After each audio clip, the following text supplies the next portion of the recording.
Nawawala si Senator Bato, 'di ba? Oh. Pero parang inilalaban nga ng kanyang mga kaalyado na parang kahit na hindi natin siya nakikita ay pwede siya mag-participate sa mga ganap sa Senado. Specifically sa impeachment. Ano po? So, yan ay pinagtatalunan. Nakailang interview na tayo tungkol dyan at mga reaksyon na hindi pumapayag ang ilang mga mababatas dyan. Oo. Di ba? Pero ito po yung update dyan dahil hindi nga daw po lulusot yung motion na amyendahan ang rules ng Senado para payagan na makadalo sa session online ang isa pong senador. Yan ang sinabi ni Senador Ping Lacson mula sa programang Ted Filon at DJ Chacha. Kagunay po yan sa mosyong inihain ni Senador Rodante Marcoleta para makaboto online si Senador Bato de la Rosa para sa impeachment trial ni Vice President Sara Duterte. Ang dagdag pa po ni Lacson, dapat payagan lang daw ito kung sakaling may sakuna at delubyo tulad ng panahon ng COVID-19 na nagkaroon po ng mga teleconferences. Pero tutol din po itong si Senator Erwin Tulfo sa online voting dahil hindi na raw ito tulad noong nangyayari nung pandemya.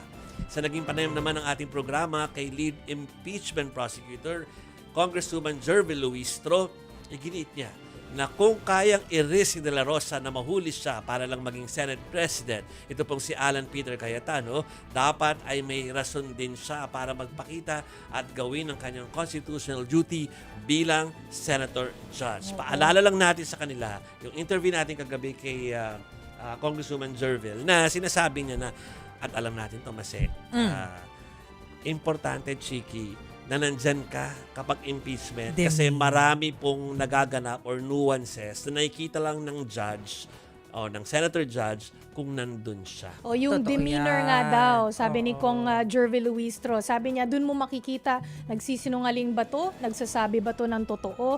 Depende po kasi pag nakita mo talaga in person, iba daw talaga. Oo. At oo naman, Totoo iba naman talaga. yun. Oo. Totoo naman yun. At saka, kung makikita mo kung acting, kung okay ba siya doon sa acting workshop ni OG Diaz o kulang pa. 'Di ba? Pwede kasing Body ganun language din. Body Oo. language, 'di ba? Di ba? So, let's wait, ano? Pero, base doon sa mga interviews kayo na kasi dalawang beses na interview si Senator Ping kanina sa umaga kay DJ Chacha. Kay Manong Ted. Manong At saka Ted. kay Tapos DJ na-interview rin siya kanina sa StoryCall. Sinasabi niya na mahabang proseso yung pagpapalit ng rules eh. No, hindi lang yung rules ng Senate as a body, kundi yung rules din mismo ng impeachment court. Oo. So, parang mahabang proseso yun. July 6 na ang pinag-uusapan natin. Malapit na yun. Malapit na yun kasi you need to publish changes eh. Isang buwan na lang. No. So, nalabuan siya pero at the same time, hindi talaga, parang hindi lohika o walang lohika or illogical para sa kanila kung mangyayari iyon. Okay.